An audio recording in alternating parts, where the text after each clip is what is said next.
jërë ngeen jëf mbokku téléspectateurs yi ñu am mbégte dellusiwaat ci seen émission 90 minutes ensemble di am àllarba bu jot ci waxtu wi muy seen émission politique àllarba bu jot nag ma ci ànd ak sama naataango sama consultant Babacar Dione ñuy waxtaane maanaam lii di xew-xewu jamono surtout actualité politique xam ngeen nag actualité politique bi semaine bii moom moo di li nga xam ne nag ñu ngi koy coow yëpp mu di jëm ci suppression wala boog jëlee fi lii nga xam ne moo di ville yi ba tax nag tey ñu fas yéene toog samp laaj ndax bëgg nañ xam tuuti ville yooyu buñ ko fi dindee lan moo war a mën a tax ñu war koo mën a dindi ak est-ce que quand même war nañ koo war a mën a dindi ak yan rëq-rëq fu mu toll nii la war a indi ci blocage yu dëkk ba ñu war ko mën a dindi qu'est-ce qui presse est-ce que c'est pertinent wala pertinent wul bëgg nañu xam daal vraiment lan moo mën a tax sax tey ñu war a ne daal dañuy fa war a jëlee li nga xamante ne moo di ville yi ville yooyu lan lay liggéey lan la acte 3 de la décentralisation wax est-ce que quand même jaadu na ci dëkk quand même capitale nga xam ne amul ab ville ñu jëlee ko fii te bu ñu xoolee quand même historiquement nee nañ am na sax ñu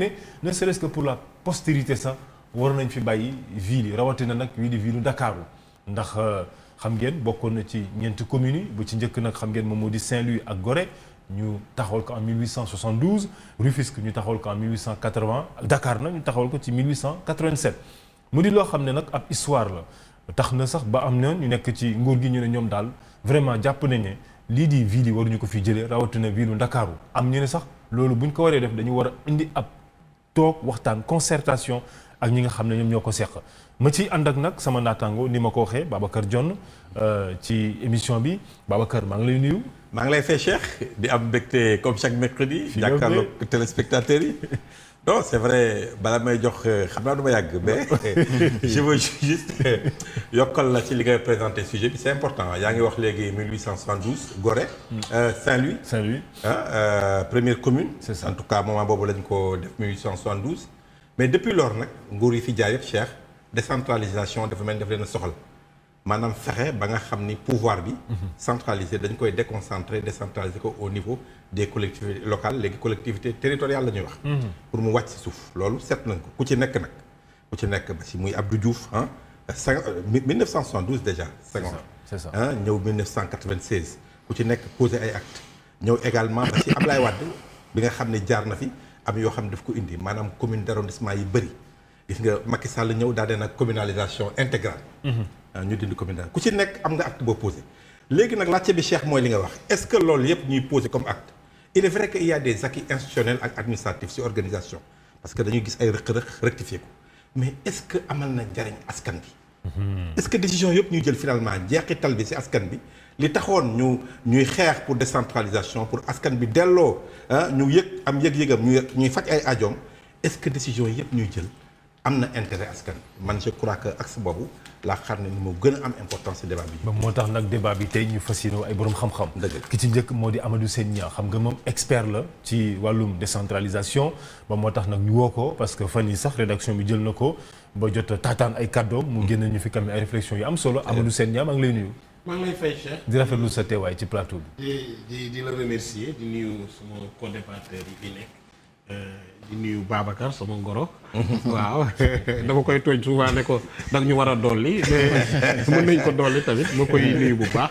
di nuyu téléspectateurs yi fi nekk. Babacar yaa ngi yëgal Cheikh yaa ngi may Cheikh lu may laalee après ah. waaw daa mel ni Babacar dafa leen xeli ko léegi.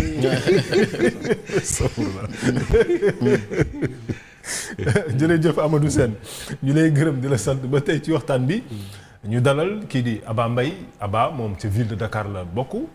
xam ngeen ville de Dakar nag coow li dafa bari am ñu ne daal décision bi ñu jël dara wundu ko rek lu dul maanaam fexe daal lu ñu mën a faagagalee képp koo xam ne ànd na Khalifa Sall enfin bref dañ ci ñëwaat Abba maa ngi lay nuyu. maa ngi lay nuyu ci taxawu Dakar nga bokk. waaw taxawu Dakar laa bokk yaa mais dafa am suma ay xarit yu ma oo tey suba di ma laaj waaye yow Dakar nga bokk wala Ndar nga bokk ndax man dama nekk Dakar waaye Ndar laay milité donc mais c'est un débat bu ñu intéressé la. parce qu'il s'agit des territoires il s'agit du local il s'agit de li nga xamante ne moo ñu gën a jege. te je pense que tey bu ñuy construire suñu démocratie jeunes yi war nañ gën a intéressé aussi ci local. donc c'est un plaisir pour moi bokk ci débat bi ak Amadou Sène Niang ak le président Malick Ndour ak Babacar.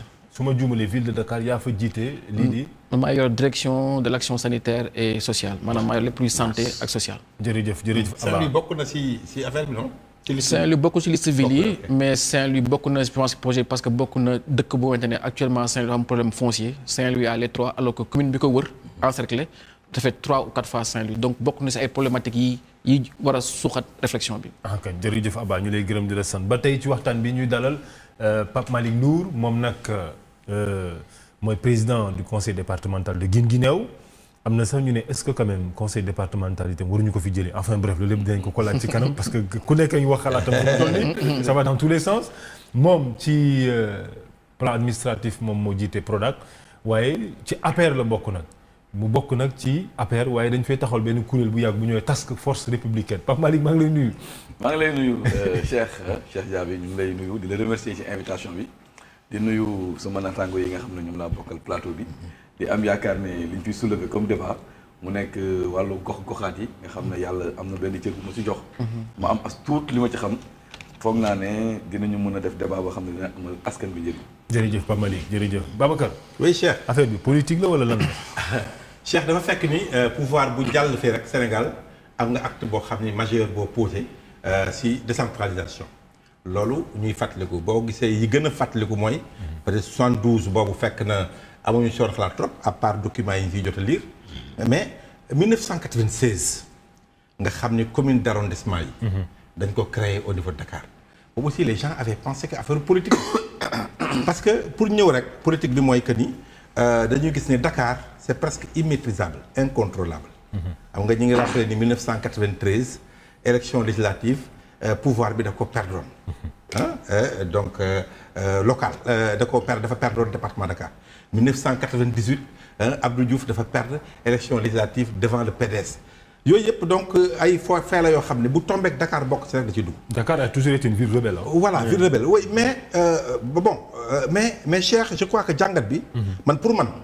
pour man mën nañu weddi ni volonté de changer les choses de réorganiser les choses pour que décentralisation bi yegg fañ ko soxla am na mënuma ko weddi parce que boo xoolee à chaque fois ku ñëw damay jox exemple.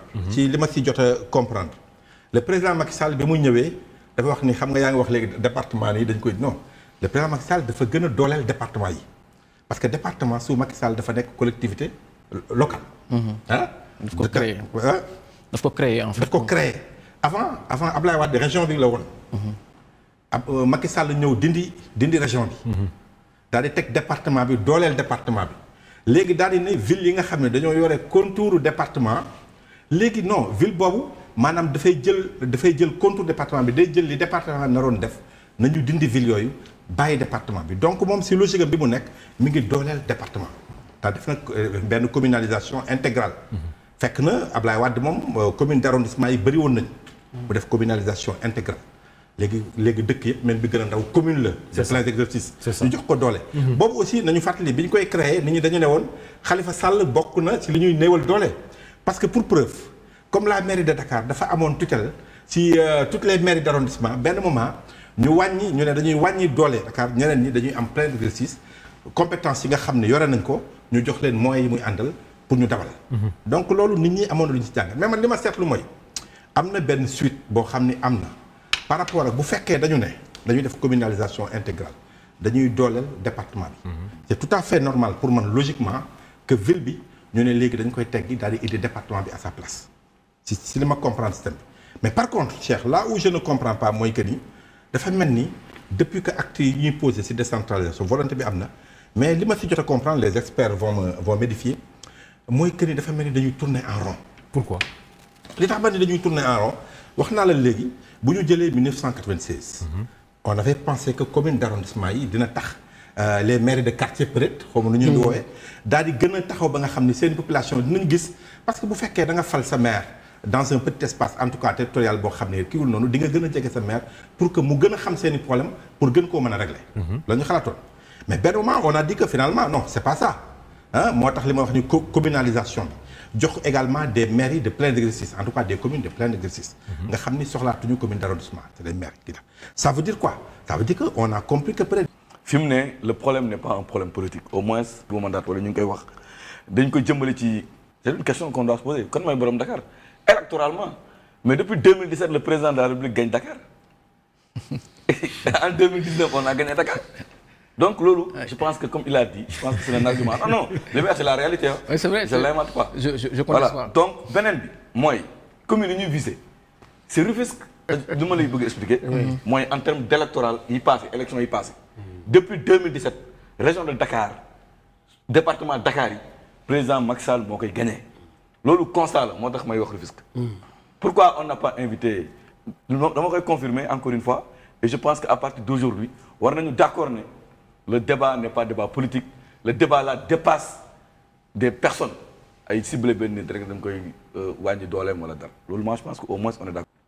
tey Abba je viens de recevoir un arrêté ministériel boo xam ne fonds minier lañ doon distribuer Guinguinéo am na ci te Guinguinéo à ma connaissance tey gisuñu Guinguinéo am ci loo xam ne Kédougou la fële donc kuy def loolu est-ce que dina bàyyi distribution bi nga wax tey ne tey lépp suñ ko defee ci Sacré-Cœur lay yem mais Cambérène du am Parcelles Assainies du am keneen ak keneen ak keneen du am l'État a des instruments yu koy permettre mu mun a assurer l'équité territoriale en termes de distribution beneen bi yoo xam ne ay décrets ñoo ko def mettre en place donc c'est des fonds c'est des contributions qui vont encore exister maintenant nag dinañ ko def ba nga xam ne day gën a yemb sànq yéen a ngi joxe exemple conseil régional bi ñu supprimer et man foofu laa bëgg jaar pour mën a démontrer lu tax il est important toujours pouvoir bi nga koy def le calcul des budgets des conseils régionaux en tout cas pour Kaolack bi nga xam ne man xam naa ko nga jël ko comparer ko ak les fonds de dotation et les fonds de concours que ñun moom la ñuy séddoo man wala sama 200 millions man maa koy yemale Guinguinéo alors que dans le passé dañ koy centraliser Kaolack Guinguinéo benn conseil ñaari conseil lay am du fa yegg mais tey Guinguinéo ñu ngi may dégg ndekete suñu xaalis ñu ngi ko yóbbu centraliser ko biir Kaolack loolu moi je pense que ville yooyu noonu suñ ko supprimer delloo ko ci communes yi moyens yooyu ngay wax nga ne préparation mais je pense que day gën a créer équité yëpp xam nañ ne fii souvent c'est de la politique tey ma jox la exemple bu gën a ndaw tey suñu demoon élection parce que gëm naa loolu ñu bàyyi mu ñëw taxaw ne waa ville de Dakar Macky Sall daf koy politiquer parce que amoon na lu mu waroon def fii defu ko di ñu andi ci ay débat politique yoo xam ne peut-être mën na ñàkk mais tey jox nañ ko possibilité mu mën a am directement moyens yi nga xam ne foofu lay jógee te du am débat président Macky Sall li mu def ci acte yi yaa ngi wax ne war nañu def bilan wu tout ce qu'il a eu à faire comme acte 3 de la décentralisation jox naa la ci exemple pertinence suppression au conseil régional ak pertinence mënu ko am la moo tax te pourtant dañu ne équité dañu ne département lañ comme département yëpp dañu ne ñun région lañ comme région yëpp mais nga ñëw Dakar rek vouloir mettre en place et puis d'ailleurs yaa ngi koy wax sànq ne wooy c'est historiquement mais historiquement la ville de Dakar historiquement mais yaakaar naa lébu ya ne woon Yoff wala ya ne woon Wakaam yaakaar naa bokkuñu si de ñooñu c'est des indigènes man dégg naa Ablaye Makhtar Diop mu ne moom daal vraiment aussi affaire bi donte andu ci donte également nee na bu sañoon ngeen toog ngeen am def ab concertation pour mu wax loolu ndax nee na aussi c'est à peu près impensable et inconcevable quand même mais nañu wax d'abord ci fond bi mais je suis d'accord que dans la suñu république bu ñu am nii mais chaque occasion donc dañ ko war a saisir pour mën a waxtaan d'accord naa je suis parfaitement d'accord que dañu war a waxtaanaat encore davantage maintenant tey du am vide yaa ngi wax ne le débat est économique aujourd'hui dañu wax mais il faut pas oublier que parallèlement on a enclenché un autre processus pour réfléchir sur la possibilité de donner aux conseils départementaux des moyens financiers yoo xam ne mën nañu ko def ça peut être un exemple aujourd'hui dans un contexte où on dit que tout le budget de l'État dañ ko centraliser Dakar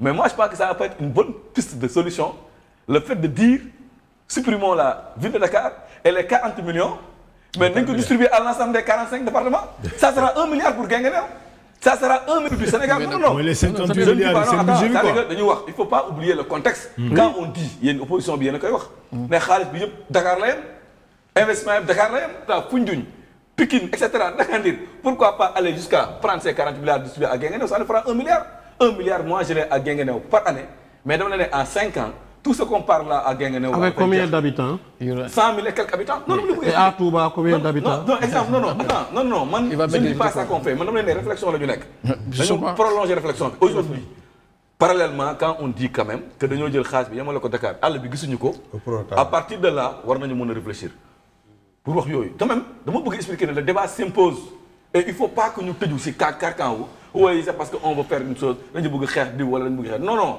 on doit encore réfléchir. C'est qu'on n'a pas compris pourquoi le ministre toog rek comme ça boum il lâche cette bombe comme ça quoi. Mais un ministre de la République quand on l'interpelle sur des questions il a l'habitude et puis soo xoolee soo déggoo lu mu waxee da ngay xam ne quand même moom il dafa poser un débat et puis c'est bien lii moo ñu gënal ay débat au troisième mandat quand même lii moo gën a se ne nañ jël 40 milliards de Dakar yi nga xam ne ñu ñoo ko bokk parce que aussi il faut le dire man je contribue sur Dakar alors que je n'habite pas Dakar maa ngi Guinguinéo seen contribution non Guinguinéo tu es un résident yow yaa ngi nii tu es un résident de Dakar tu es un résident de Dakar non exemple mais man seede tali ngay dox je suis d'accord seede lampe ngay dox xaaral ma expliqué la parce que Vas-y. su la neexee nga approfondir la réflexion Ouais, tout à fait.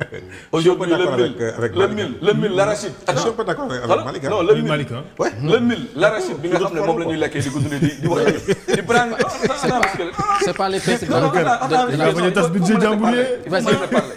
dama la ne aujourd'hui li nga xam ne moom la ñuy dundee fii ceeb bi par exemple Saint-Louis lañ koy paye au nom de l'équité territoriale au nom du principe républicain bi nga xam ne ñu ñoo ko bokk ñun dañuy accepter di dundee ceeb rien contre Dakar et j'adore Dakar d'ailleurs parce que fii c'est la capitale du Sénégal et ñun on a notre pays dañu bëgg suñu capitale mais dama la ne réflexion su amee dañ ko war a dem ba mu jik man dama la ne man sama bopp man maa proposé loolu seen télé bi mais léegi dañu jël li biir Dakar am au nom de yéen opposition bi ngeen wax dem Macky Sall lépp fii la ko yemale léegi jël séddale ko département yi ngeen xool na département yi duñ développé non je veux dire yooyu yëpp échec la c'est décentralisation bi parce que Dakar aussi li koy dundal avec ni mu mel avec sa population et tout ça c'est parce que dans les régions quand même il y a absolument rien peut-être les gens vont se retrouver beaucoup mieux dans leur terroir dem dellu donc loolu aussi je dis que pàccu échec u décentralisation bi ñuy def depuis loolu la dégg mais quand même yoo xam ne dëgg aussi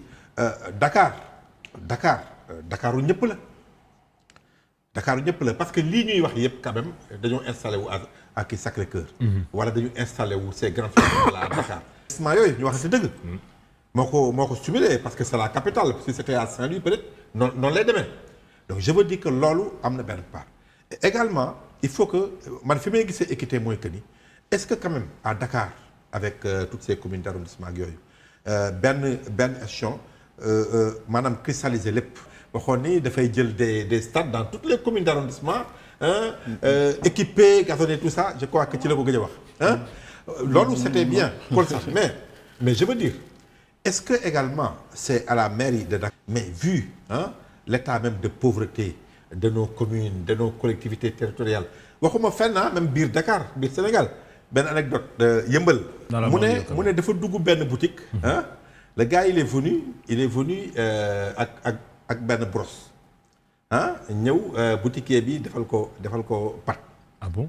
te pâte bi ça se vend à 25 francs parce que les gens n'ont pas les moyens de vendre d'acheter benn pâte. Ici. Parce que bi mu demee laaj boutiquier bi affaire bi jaaxal ko mu laaj boutiquier bi mais ko fa mu ne parce que tout simplement te le gars là un jeune de 30 ans daf ko amel 300 francs si ay pâte CFA léegi 25 francs da ko jaay sinon day lamb foofu si boutique bi. Tu vois un peu je veux dire c'est que li muy woowee équité maanaam comment on peut faire avec collectivités yi nga xam ni territoriales muy ville wala leneen nga indi ay communes yu demee noonu comme ce qu'on est en train de voir à Dakar un peu partout ay cantinisation à outrance c'est que parce que amuñu moyens yi est-ce que également mais l'autre chose est-ce que ci campagne électorale waxoon na quand même yow kii Babacar nee na nañu teqatal ci budget état bi jox quand même mairie bu nekk 1 milliard. mais man li ça may fait gis 500 et quelques mooy li may milliards. gis mooy 1 milliard boobu c'est que ben wax na ko léegi mine yi ñuy exploité quand même à Kédougou parce que ñoom ñu ngi ci profité ak Guinguinéo aussi.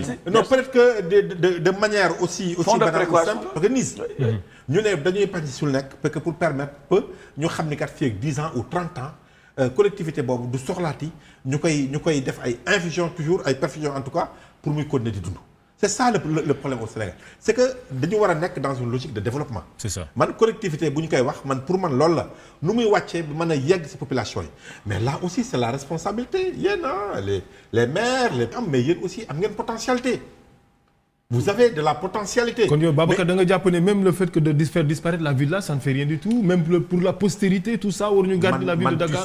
tu sais pour te dire la vérité c'est pas important pour man. même politiquement c'est pas bon. non pour man mais politiquement nag foofu la ñu bëgg a wax. Je suis pas d'accord du tout. non man pour man c'est pas important pour man je te dis très sincèrement naka la ñu mën a def ba population yi. di gis seen bopp dans la gestion des collectivités territoriales. c'est aussi simple que ça benn. mais de deux nag mais Cheikh. mais politique bi fi nekk ñoom ñi fi nekk yëpp tout à l'heure on en a parlé hier. briefing. C'est ça. bi ñuy wax ci émission bi je l'ai dit que ñoom ñëpp en fait ils sont passés par là Abdou Diouf def maanaam di ñu ñëwee à Dakar. Parce que tout simplement déjà wane na ko en 96 quand on a organisé les élections locales. ci la ñu ñëw urne yi jël këf jaxase élections yi. ba on a encore voté une deuxième fois à Dakar parce que boobu en ce moment-là mais commencé à PDS moo ko gagné. donc yooyu c'est des choses yoo xam ne les gens l'ont Dieuppeul Derklé avec Ablaye Faye avec Ablaye Faye Omar Sarr Dagana c'est ça. donc yooyu les gens les choses commençaient à bouger au santé mais loolu on peut mettre tu vois les communes d'arrondissement là de Dakar c'était ça Abdou Diouf c'était ça bi muy tas Dakar parce que tout simplement c'était pour maîtriser les mairies de quartier def fa ay nitam ñu gagner élection te def tout simplement régionalisation feneen c'est pareil mais on aurait bien aimé quand même même bu fekkee Dakar le maire il est de l'opposition mais bëgg na manifester contre le monument de la Renaissance africaine mais Khalifa Sall dafa dem ak Abdoulaye Wade toog stade di seetaan lamb mais pourquoi on peut pas avoir ça maintenant parce que Sall c'est vrai il est un peu trop politique par rapport comportement bi mu am ak ñeneen mais loo ci mën a dégg Cheikh ñoom ñëpp c'est des visées politiques yoo xam ne la parce que Abba wax na léegi boo xoolee processus bi dañu ne à Dakar maire bi dañ koy fal toutes les formules possibles Khalifa Sall ku mu jàppale da ngay gagner Dakar les gens te disent ça de manière claire Khalifa Sall ku mu accompagner ku mu jàppale da ngay gagner Dakar mais bu fekkee nag président Macky Sall parce que yooyu yëpp Ablaye Wade en 2014 en 2009 bi mu perdre Dakar mais dafa jox courage les autres collectivités ñu xeex bi gën a dar ci la ñàkkee élection en 2012.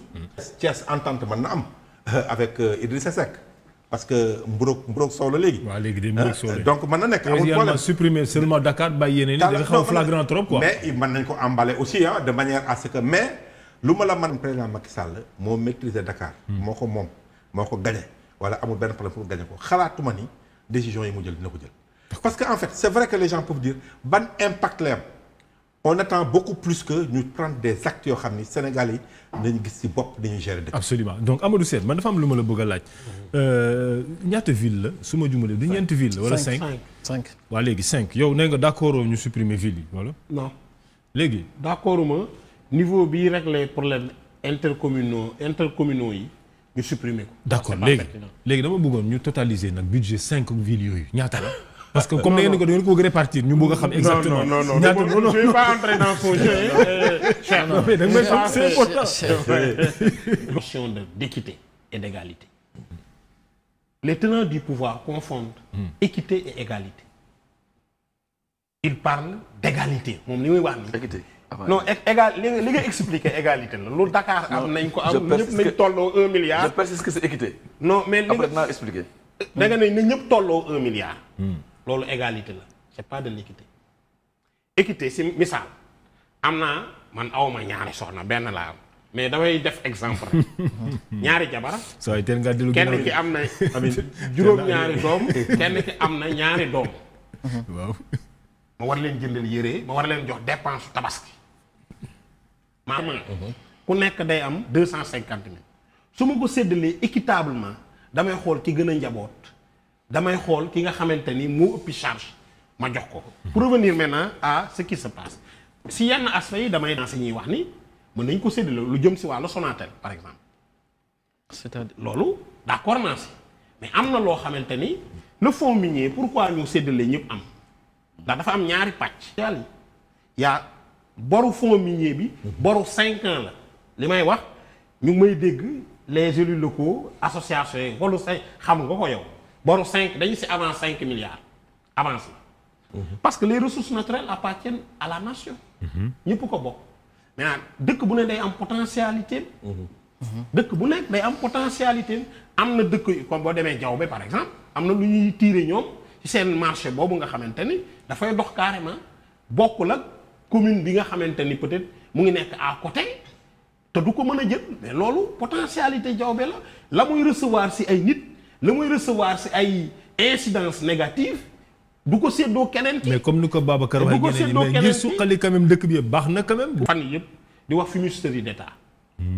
parce que État mënoo am ñu am xaalis ci sa kër am na ko am xaalis am nay charge mu ngi koy régler am na ko wax yàlla def na yorewul lu bari yow yaay kilifa gi yaa ngi toog ci alal ju bari yow État am nga xaalis yaay kilifa gi.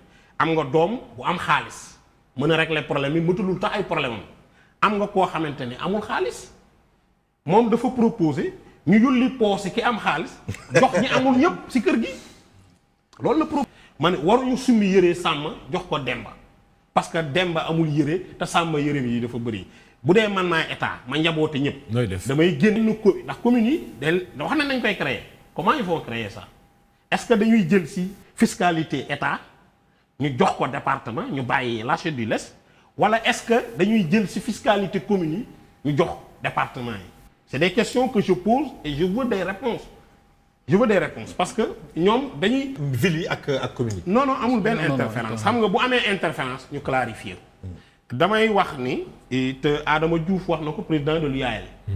Aliou entièrement d'accord na am mais bu amee lu koy saafara da ngay supprimer ville déedéet yow yaa ngi am ñaari jigéen yuy werante togg mbaxalu saalu mënuñu ko leer nañ ba ñëpp xam ko ñoom ñëpp ñu d'accord si nga ni noonu da ngay rey kenn ku jigéen ki pour coow bañ a am. léegi balaa ñu ko en réalité ñoom li ñu bëgg mooy.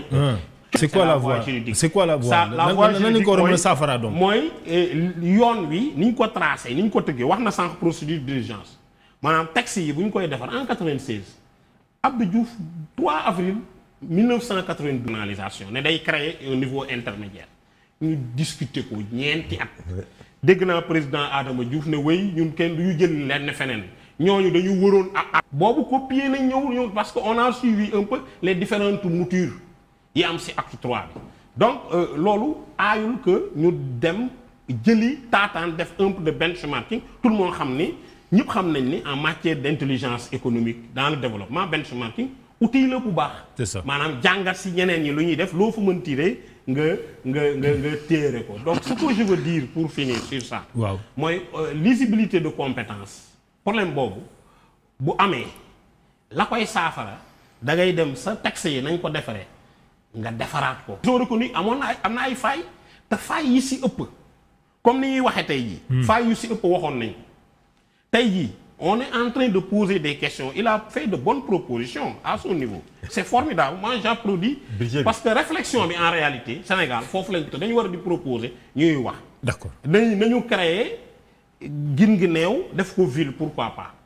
mais acte 3 bi dendeel ñu def intercommunal lan moo tax ñu créer ville qui est une intercommunale dañu ne parce que dëkk yooyu jege yoo xamante ni du leen tax xaar ñu koy bëgg c'est ça l'esprit dañ ko def même sur l'intercommunalité xaaruñu pour ce qui est de la ville xaaruñu dans les communes qui ont une homogénéité territoriale ñu koy bëgg parce que intercommunal volonté d'accord des conseils la alors que rien n'interdit aujourd'hui à Guinguinéo ak li ko wër ñu def seen intercommunal pour bokk gérer ndoo. comme ni Dakar amoon indi comme entente Dakar wala communauté urbaine. boole ndoo jafe-jafe yi nga xamante ni moom lañ am parce que peut-être ñoom buñ leen séparer kenn ku ne duñ ko mën a gérer. loolu mooy intercommunal bokkul ak dara nag. maa ngi ñëwaat ak yow pour le mot de la fin quand même mën nañ ko def bokkul ak dara département mën na am à côté loolu parce que département yi. maa ngi ñëwaat ak yow pour le mot de la fin ma bàyyi Abacar bi. waaw juste pour wax Pape Malick que man je dis que débat war ñu ko politiser parce que man dama gëm local parce que moom il est président de conseil départemental mais man j'ai été candidat à des élections locales à Saint-Louis en 2014 et tey noonu la may méttee su ma gisee yenn débat yi par exemple bu ñu nekkee fii Dakar di def yenn débat yi par exemple di wax débat sur le TER qui a coûté 1000 milliards wala BRT 500 milliards wala autopont 200 milliards wala KMS 3 274 milliards alors que à Saint-Louis am na benn brèche qui a tué une convention pour une solution provisoire de 7 milliards. Pour moi bu ñu wax waxu équité wala c'est là où doit venir le débat mais pas di wax jox ma lii parce que et c'est ça qui est en train de se passer à Dakar parce que tey on est en train de mettre en place Diamniadio comme la nouvelle ville alors que Diamniadio amitié mu ngi ni tëjee Demba Diop mu ngi tëjee on a mis Dakar Arena mais Dakar Arena toute l'année c'est fermé le basket ne remplit même plus Marius Ndiaye donc. ça c'est à Guinguinéo comme na mu waree. loolu équité territoriale. Et pour donc dañu war a poser question sur la question des finances locales lan la collectivité locale di jot à part le bloc des impôts locaux beneen moyen état financier mooy le fonds de dotation de la décentralisation. Le fonds de dotation de la décentralisation chaque année état dafay jël 5,5% de la TVA recouvrée au niveau national séddale ko collectivités yi. donc tey moom bu jotee 150 millions sur le fonds minier moi je suis content parce que war na ko mën a am parce que pour moi aujourd'hui on doit arriver à une fiscalité à la carte ba nga xamante ne tey Dakar am na lu mu am nañ ko bàyyee mais nañu xool nañuy dimbale yeneen gox-goxaan pour ñu gën a am doole. Un pays comme le Maroc a décidé que moom du 5,5%, c'est 25% de la TVA recoupée le Maroc di distribuer. moo tax tey nga mën am vie religieuse. parce que le Maroc a misé sur le local et a mis les moyens sur le local. Dakar dañu am bloc lu ñuy wax les impôts locaux tey man pour man li ñu doon xaar ci état bi mooy ñu génn avec une grande réforme de la fiscalité locale. moo tax c'est pas le débat qui s'impose, c'est le dialogue qui s'impose. nekk fii la seen siège nekk donc fii lañ ko war a fayee. et mënuñu tey génn ne dañ koo jël parce que jox ko waa Guinguinéo wala wa parce que loolu mooy bloc impôt gis nga impôt loolu sax mooy définition am.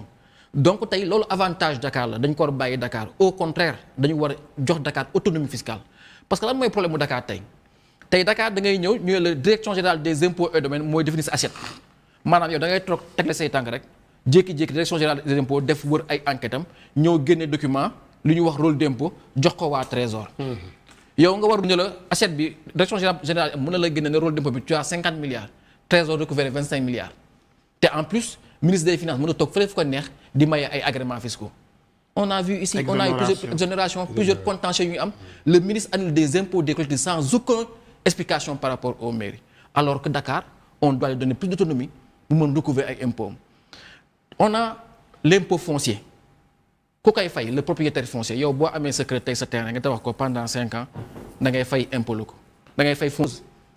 tey yow aujourd'hui pour jàppale sénégalais yi wala yooyu est-ce qu'on n'aurait pas pu basculer vers une fiscalité de résidence dëkk bu mel na France taxe d'habitation ngay fay ki nekk ci kër gi moo koy fay wala redevance télé moo tax ñu mën taxaw ne télé publique yi comme loolu lañ leen financé duñu jël la publicité tey est-ce qu'on ne devrait pas basculer vers une fiscalité de résidence avantage bi mooy mairie dañu xam kan moo dëkk ci kër yi parce que da ngay ñëw fay ki moom kër gi mooy fay mais mën na am dafa loué kan moo dëkk ci kër yi moo tax bi ñuy joxee ceeb bi de recouvrer toutes ces réalités là. mais comme Abba yéen yàlla may na leen ngeen am as tuut par rapport ak ñeneen ñi amuñu bu ñu bëggee teqatal kay ci li ngeen am est-ce que loolu du leen gën a dimbale ci xeex bi ngeen def parce que yéen seen bopp bokkeen ngeen ci ñoon xeex l'exode rural. ndax gis nañu marchand ambulant yeneen leen doon xeex tout ça mais yëpp dañu ñëw dajaloo seen kaw. mais Cheikh c'est pas ça le débat alal gi ngeen ko tasee kay ci réew mi ku nekk dana mën a gën a téye ay doomam ci bërëbam. mais Cheikh aujourd'hui Abidjan fait 5 millions d'habitants ils seront 10 millions 15 millions dans 20 ans à un moment Bolloré a eu un projet qu'il a appelé Blue Line.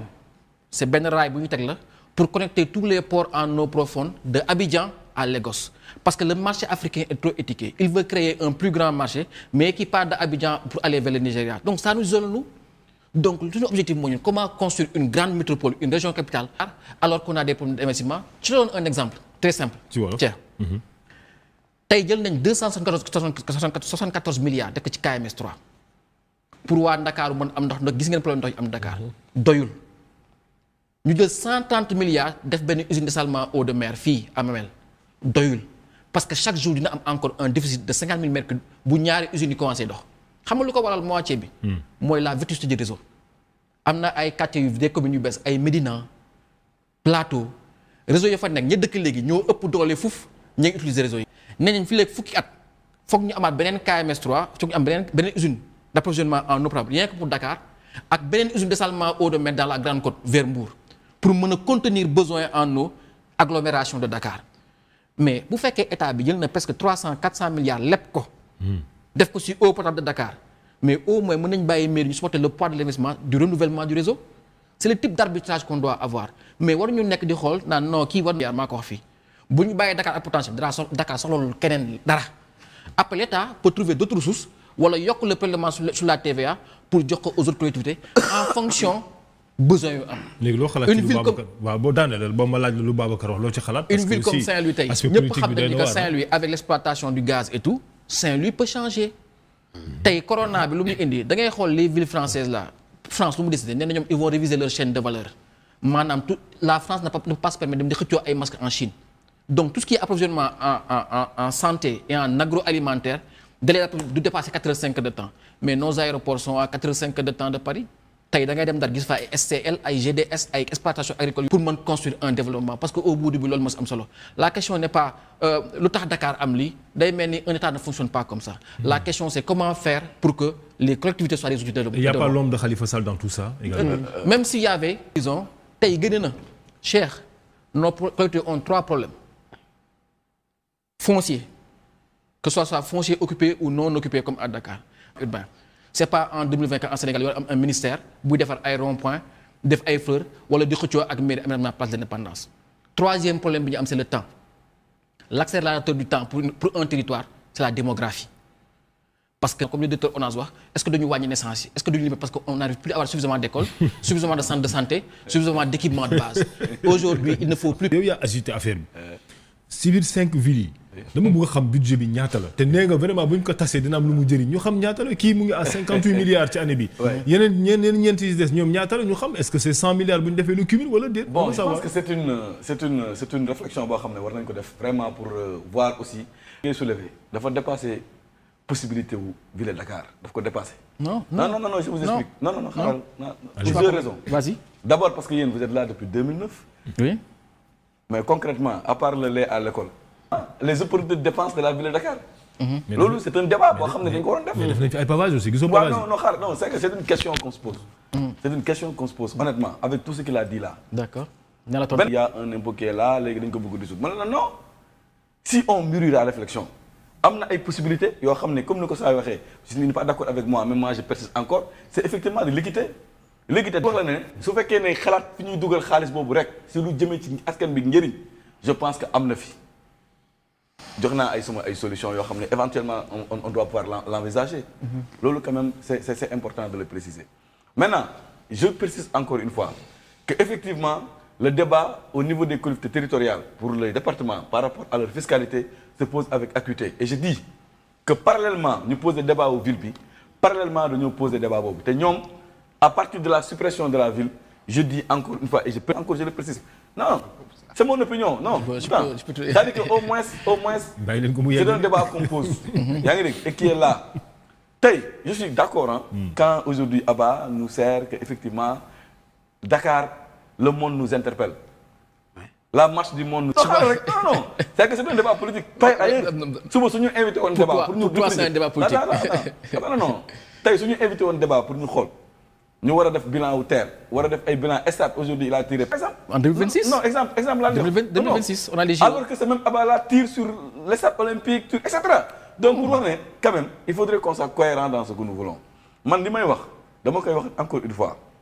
Je dis pas que c'est une proposition pertinente mais quand même ministre bi li mu soulever comme débat est un débat qui est intéressant est un débat qui est important. xam nañ ne dialogue national bi am na benn commission boo xam ne décentralisation la wax nañ ñu ne commission boobu bu ñu waxtaanee soulever question bi gars yi dañ ko rejeter c'est vrai on prend acte de cela mais cela ne nous empêchera pas de tout exemple ndaw laa jox soo nee tey tak nga ne Dakar am na 50 milliards de budget ok ñu ne qu'est-ce qu'on fait ñu ne 50 milliards on le divise par les 19 communes.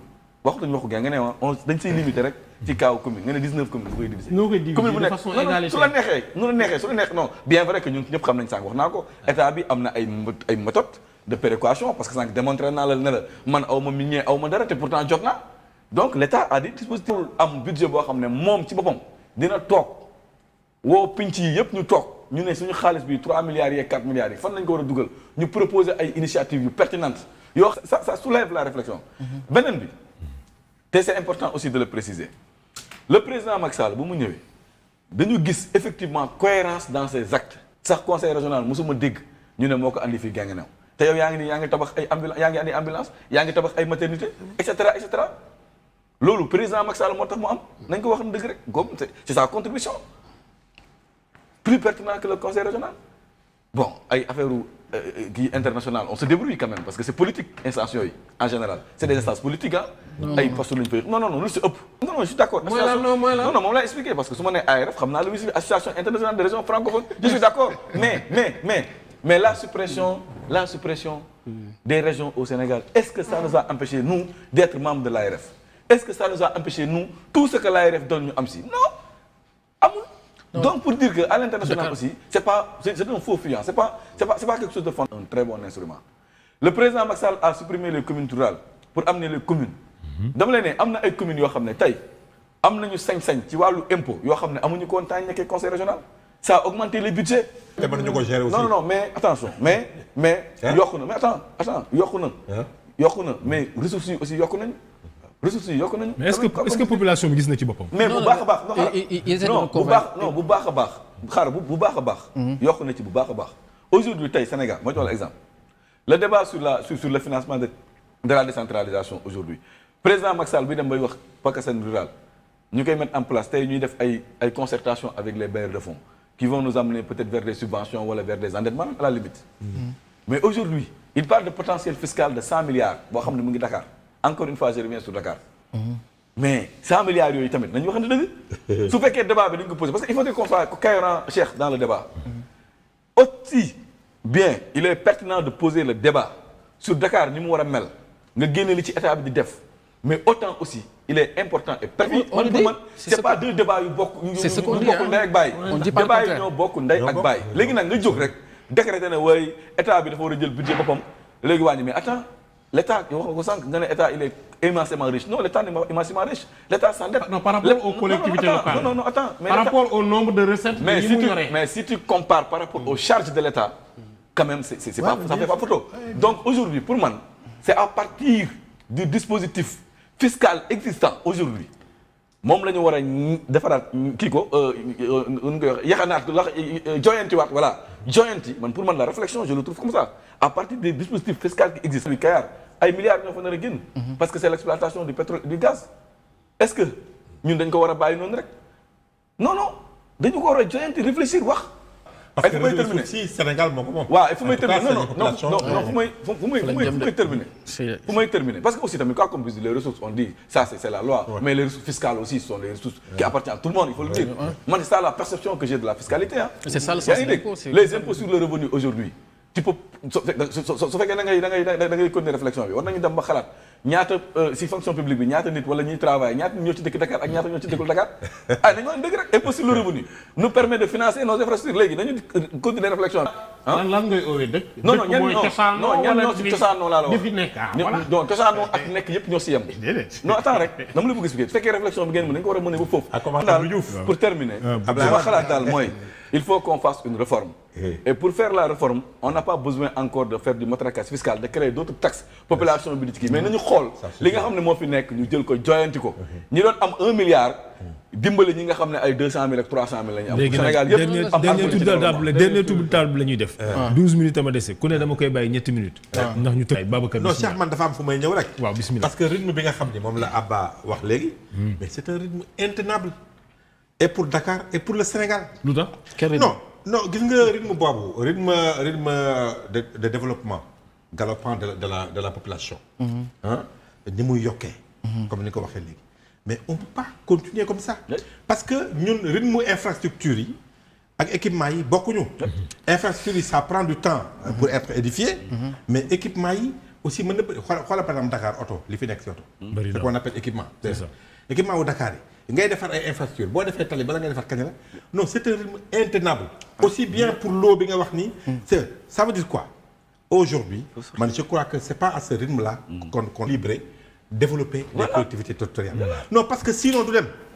et je dis une chose c'est le seul meilleur moyen. pour bloquer l'exode rural. non parce que bu dul loolu tant que Dakar ngi développé localité développé ils vont venir vers Dakar aussi ah. c'est ça nga wax si eau potable. le truc si beaucoup de gens ont leur sache là tout ça kañ lañ ko gëj a tijji parce que ni fi population yi nekk la je veux dire tout simplement que regarde un exemple peut-être anecdotique mais très beaucoup de gens ont quitté Dakar pour habiter à côté.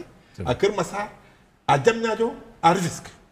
regarde léegi da ngay commencer di gis te je crois que rythme bi ñi nga xam ne dañuy investir ci ay immobilier il faut que ñu réfléchir si sinon ils vont perdre leur argent. parce que c'est quoi léegi da ngay romb yenn zone man damay xool zone yoo xam ni des immeubles très bien placés mais à louer kenn dëkku fa.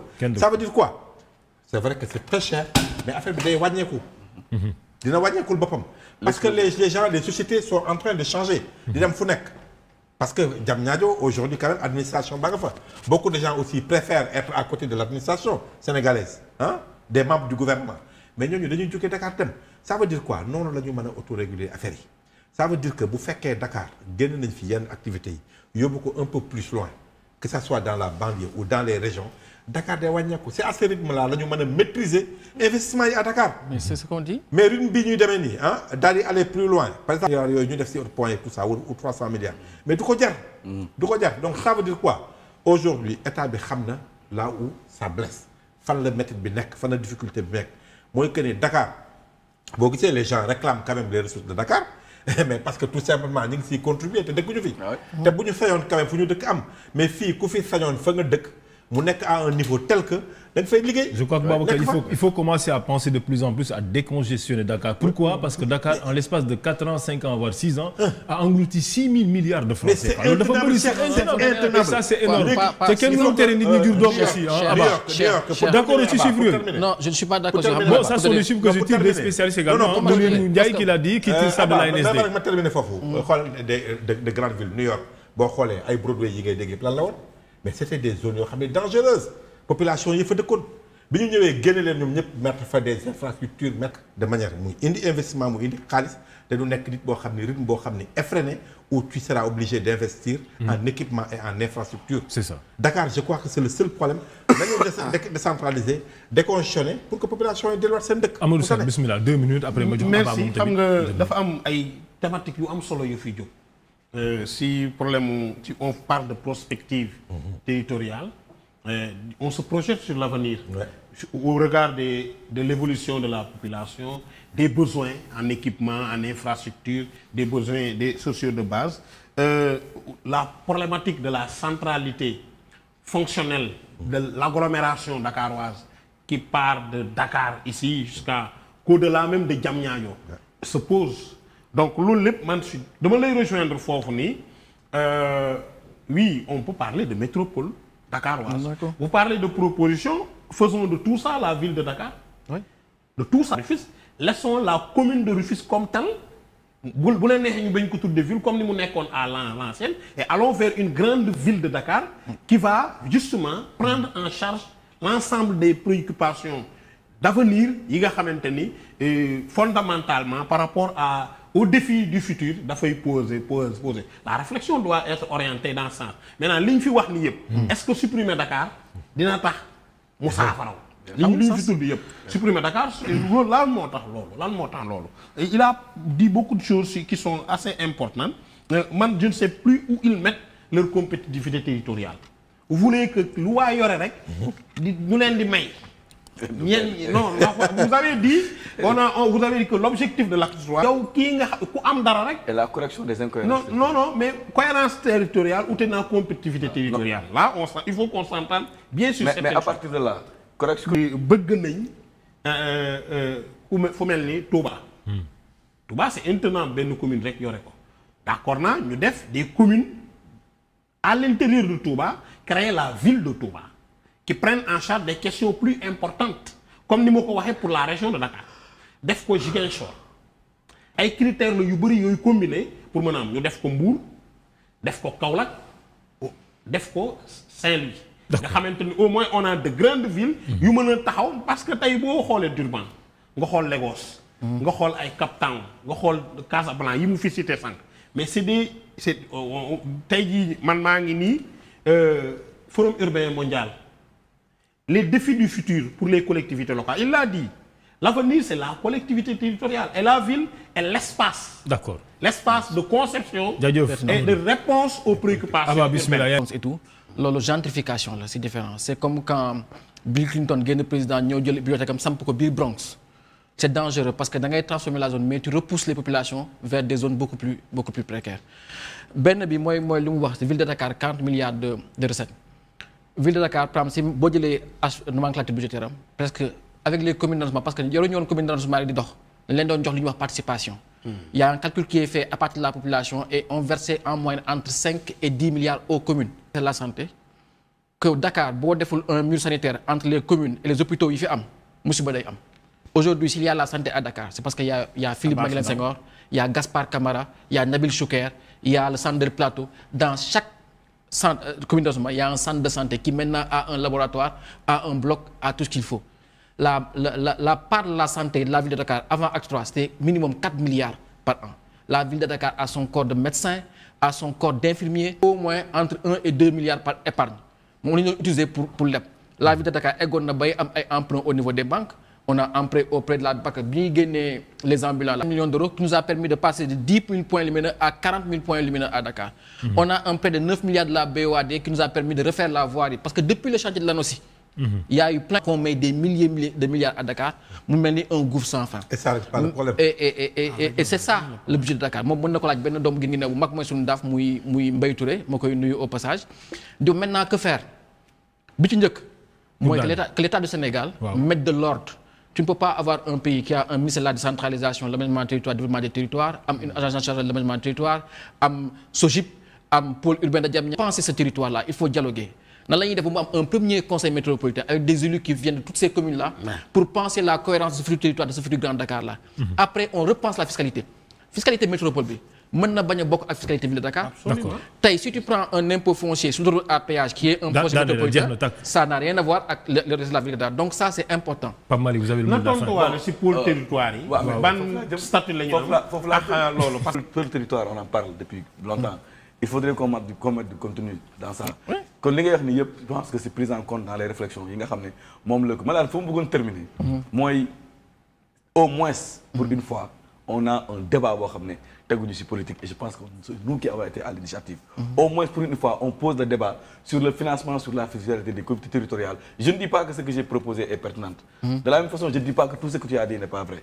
Mais je pense qu'au moins on a l'occasion aujourd'hui mun ko waxtaanee ci ay collectivités territoriales. Donc lu ma lay ñaan ñëpp mooy nañu jëm ci xalaat boo xam ne mooy gën a jekkal mbir yi gën a rafetal mbir tout ce que tu as dit là. ne moom la ville di def dama la ne. communes yi nga xam ne ñoom am nañu même compétence que ville ci wàllu doole parce que ay communes de plein existe mën nañ ko def. suñu leen joxee ay moyens non attends non c'est bien possible. moi je pense et c'est bien possible. si on leur donne les moyens. parce que tout le problème dañoo bëgg a garder seen tout le problème que les gens restent ici. tout le problème non que le budget part de 40 milliards à 50 milliards. tout le problème est-ce que ça arrange les Sénégalais? Anarchie dans l'intervention. Dans les interventions. Laisse-moi parler. Moi je pense que ñuy suivre xam nañ li may wax. Tey mais la réalité. Maintenant nag au-delà de ça je persiste encore une fois et je signe waxuma ne Dakar dañuy def table rase Dakar man proposition bi may def télé bi fii mooy nañ ko def conseil départemental. Maintenant la fiscalité des collectivités territoriales. Attends la fiscalité des conseils départementaux. 58 milliards yi daal Babacar. gars yi bëgg ñu bàyyi mu dem de. 58 milliards yi bëgg ñu bàyyi mu dem de. boo ko la fiscalité waxtu bi jeex na. dama daaneel. Enlever la ville de Dakar serait une faute historique. D'accord léegi waxtu bi jeex na quand je parle de conseil départemental je ne parle pas de conseil départemental. Aujourd'hui quelle compétence? Laisse-moi parler. li ñu ñaan président. léegi téléspectateur léegi amul seen ñaar jeex na waxtu bi jeex na. qu'on aille aux élections et qu'on dialogue après. waaw d'accord léegi. qu'on aille aux élections bëgg ñu la bàyyi nga yegg. mais on a compris quand même. mais on a compris. Allons aux élections et dialogue après. Pape Malick on a compris. non allons aux élections. jërëjëf ak tout le Sénégal. kon taxawu Sénégal boog lañ koy wax. ak Sénégal yëpp waaw. ñuy gërëm Amadou Sène Niang moom tamit mi nga xam ne expert la. ma demandé état bi yi ñu am si xalaat. waaw d'accord léegi jeex na par respect aux Sénégalais. léegi jeex na Babacar kontaan naa ci yow tamit. waaw Cheikh waaw di gërëm aussi ki nga xam ne moo di aussi Pape Malick mi nga xam ne. ci tas. mercenaire du troisième mandat. kooku yaa ko wax man waxuma ko mais ba tey Babacar débat bi day continuer. ndax xam nga demain dinañ dalal kii di El Hadj Kassé bi di ministre nekk conseiller également en art et culture. parce que lu tax xam nga artistes yi fan yi nag quand même coow li dafa bari ndax Covid bi dafa yokk. dina am nañ marche sax. waaw bu rëy kay moo tax ñu bëgg quand même nit ñi gën leen sensibiliser pour ñu gën a bàyyi xel. am na nag ay kàddu yoo xam ne tamit jot nañ ko laaj ndax aussi dañ ne maanaam bu ñu dajee ci salle di fecc est-ce que quand même bu yaram yi tàngee gars yi nañ mën a respecter la distanciation sociale. loolu tamit ay xalaat yu day waar la. jar na tamit gën a bàyyi xel. parce que ñoom tamit nee nañ bëgg nañ ko respecter. waxtaan nañ yow dina ko jàppale wala déet. bon wax ji daal bëri coow li daal. on va suivre demain. incha allah rabi kon suba lay am à 21h. incha allah rabi ñu leen di gërëm di leen sant. bu baax yéen suñu mbokku débatteurs yi di leen gërëm aussi yéen mbokku téléspectateurs yi ci émission bi nga xam ne seetaan ngeen comme mu di 90 minutes ensemble tey ñu doon taxaw ci li nga xam ne moom moo di dañu war a dindi fii di wala boog dañ ko fi war a bàyyi jërë ngeen jëf jàmm ak jàmm